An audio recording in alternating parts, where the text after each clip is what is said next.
وعباد الرحمن الذين يمشون على الأرض هونا.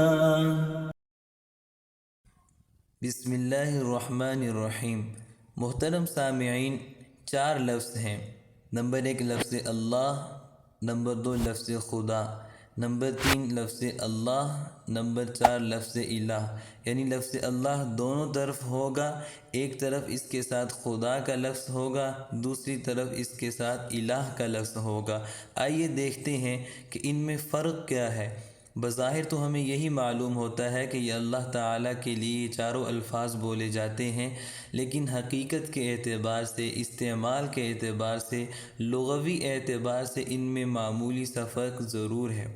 آئیے دیکھتے ہیں کہ وہ فرق کیا ہے۔ لفظ اللہ اور لفظ خدا میں 2 قسم کے فرق ہیں۔ نمبر 1 کہ لفظ اللہ عربی زبان میں بھی اس کا استعمال ہے، اور عربی زبان کے علاوہ دوسری عجمی زبانوں میں، چاہے وہ اردو ہو، فارسی ہو، پشتو وغیرہ، ان میں بھی اس لفظ کا استعمال کیا جاتا ہے۔ جبکہ لفظ خدا کا استعمال صرف عجمی زبانوں کے ساتھ خاص ہے، عربی زبان میں لفظ خدا کا استعمال نہیں کیا جاتا۔ فرق نمبر 2 یہ ہے کہ لفظ اللہ کا استعمال معبود برحق کے لیے، یعنی اللہ تعالیٰ کے لیے، یہ متفق علیہ ہے، یعنی کوئی عالم بھی اس سے اختلاف نہیں کرتا کہ یہ نام اللہ تعالیٰ کا ہے یا نہیں، یا اس لفظ کا استعمال اللہ تعالیٰ کی ذات کے لیے ہونا چاہیے یا نہیں۔ تمام علماء اس بات پر متفق ہیں کہ اس لفظ کا استعمال اللہ تعالیٰ کی ذات کے لیے ہی کرنا چاہیے۔ لیکن لفظ خدا کا استعمال اللہ تعالیٰ کی ذات کے لیے ہونا چاہیے یا نہیں ہونا چاہیے، اس میں بعض علماء اختلاف کرتے ہیں۔ کچھ علماء جواز کے قائل ہیں، اور کچھ علماء فرماتے ہیں کہ لفظ خدا اللہ تعالیٰ کی ذات کے لیے استعمال نہیں کرنا چاہیے۔ لفظ اللہ اور لفظ الہ میں فرق۔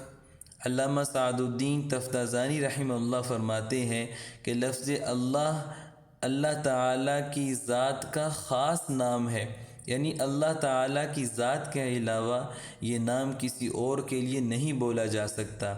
جبکہ لفظ الہ اللہ تعالیٰ کے لیے بھی بولا جا سکتا ہے، اور اللہ تعالیٰ کے علاوہ جو دوسرے معبود ہیں، چاہے وہ کفار نے معبودان باطلہ بنا رکھے ہوں، ان کے لیے بھی یہ لفظ بولا جاتا ہے۔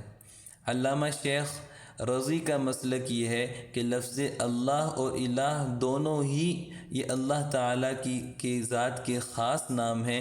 جیسے لفظ اللہ اللہ تعالیٰ کی ذات پر بولا جاتا ہے، ان کے علاوہ کسی اور پر نہیں بولا جا سکتا، اسی طرح لفظ الہ بھی اللہ تعالیٰ ہی کی ذات کے لیے بولا جاتا ہے، اللہ تعالیٰ کی ذات کے علاوہ کسی اور کے لیے نہیں بولا جا سکتا۔ تو یہ معمولی سا فرق تھا جو آپ حضرات کے سامنے رکھ دیا۔ اللہ رب العزت سے دعا ہے کہ ہماری آخرت بھی بہتر فرمائیں اور ہماری دنیا بھی بہتر فرمائیں۔ والسلام علیکم ورحمۃ اللہ وبرکاتہ۔